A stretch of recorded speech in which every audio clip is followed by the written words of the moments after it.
ఇక కేసీఆర్ను పాతాళం దొక్కుతా, మొత్తం అసలు రానియను, జగిత్యాల్లో నేనే అధికారంలో కొత్త, ఇవన్నీ కూడా డైలాగులు కొట్టేటటువంటి కార్యక్రమం చేసిండు రేవంత్ అన్న.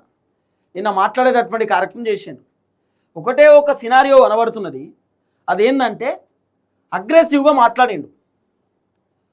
కేసీఆర్ అక్కడ స్పీచ్ ఇస్తుండే రేవంత్ అన్నకు రాసిచ్చిరట. అయ్యో కేసీఆర్ ఇదే మాట్లాడి ఇదే ఇదే ఇదే అని చెప్పి రేవంత్ అన్నకు రాసిచ్చిర్రు. ఆ రాసిచ్చినటువంటి డైలాగులు రేవంత్ అన్న చెప్పేటటువంటి కార్యక్రమం చేసిండు.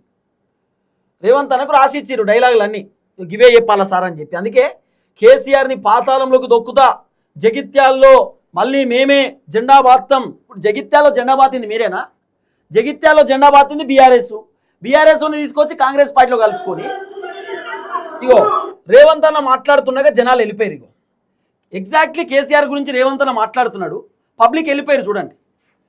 ఎగ్జాక్ట్లీ కేసీఆర్కి సంబంధించిన టాపిక్ తీసిండు రేవంత్ అన్న, జనాల కోపం వచ్చి వెళ్ళిపోయారు, పబ్లిక్ మొత్తం వెళ్ళిపోయారు చూడండి.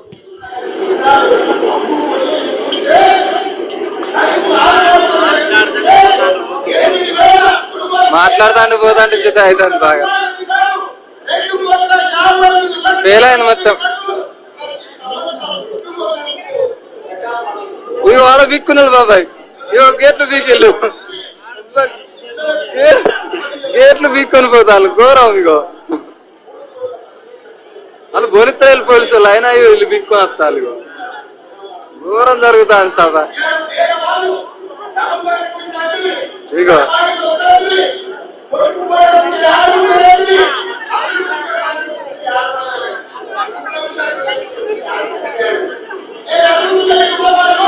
మొత్తం ఖాళీ కుర్చీలే. చూసిరు కదా కథ. ఎప్పుడైతే కేసీఆర్ గురించి రేవంత్ అన్న మాట్లాడిండో జనాలకు కోపం వచ్చింది. పొద్దుగాల లేస్తే రేవంత్ అన్న కేసీఆర్ని తిడుతున్నాడు, కేసీఆర్ని విమర్శలు చేస్తున్నాడు. ఈయన అధికారంలోకి వచ్చి చేసిందేం లేదు. 6 గ్యారెంటీలు అన్నాడు, 420 హామీలు అన్నాడు, రైతు బంధు అన్నాడు, రుణమాఫీ అన్నాడు, పెన్షన్లు అన్నాడు, అటే పోయినాయి. ఇప్పుడు మళ్ళీ పొద్దుగాల లేతే కేసీఆర్ని విమర్శించుడు, కేసీఆర్ని తిట్టుడు. కేవలం కేసీఆర్ను తిట్టడానికి, కేసీఆర్ను విమర్శలు చేయడానికి మాత్రమే రేవంత్ అన్న నిన్న భారీ బహిరంగ సభ పెట్టిండు. మొత్తం విన్నారు కదా, పాతాళంలోకి దొక్కుతాం, జగిత్యాల గడ్డ పైన మేమే జెండా బాత్తాం, 2028లో నేనే అధికారంలో కొత్త, కేసీఆర్కు ప్రతిపక్ష హోదా కూడా లేకుండా చేస్తున్నాడు రేవంత్ అన్న. అసలు ముందు మీరు అధికారంలోకి కొత్తదా రారా అనేది క్యాలిక్యులేషన్ చేసుకోండి.